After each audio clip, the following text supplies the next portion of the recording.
BPTD bakal pasang 8 water barrier gantikan speed bump depan Rindam 15 Patimura.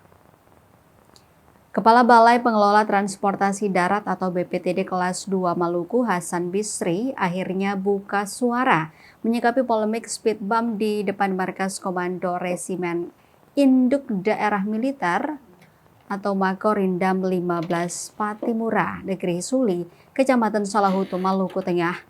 Bisri dengan tegas menyatakan dalam waktu dekat akan dilakukan pemasangan water barrier untuk gantikan speed bump.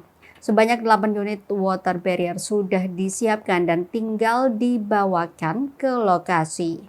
Selanjutnya terkait pemasangan rambu-rambu di lokasi rawan kecelakaan atau LRK akan dilakukan pada anggaran tahun 2026 mendatang. Diberitakan sebelumnya, keluhan pengguna jalan nasional di depan markas Komando Resimen Induk Daerah Militer atau Makorindam 15 Patimura, Negeri Suli, Kecamatan Salahutu, Kabupaten Maluku Tengah, akhirnya menemui titik terang.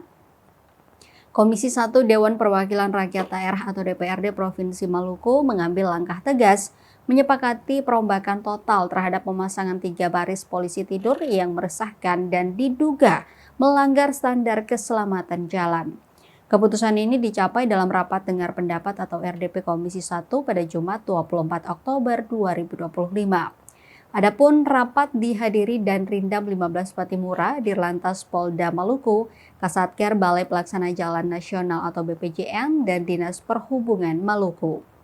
Rapat ini digelar khusus untuk mencari solusi atas alat pembatas kecepatan yang dipasang swadaya itu. Ketua Komisi 1 DPRD Maluku, Solihin Buton, mengumumkan bahwa kesepakatan yang diambil bersifat mendesak demi keselamatan pengguna jalan.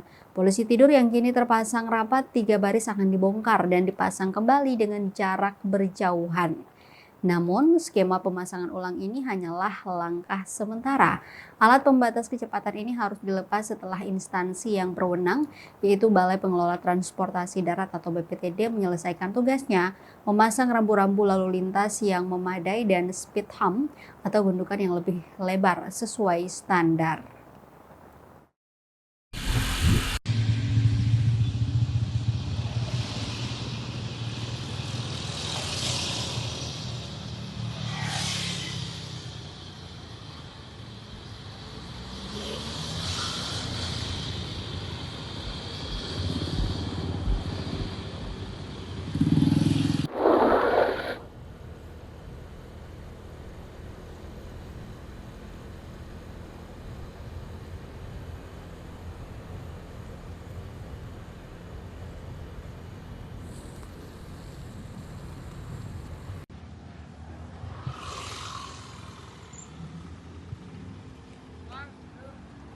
Download Tribun X sekarang, menghadirkan lokal menjadi Indonesia.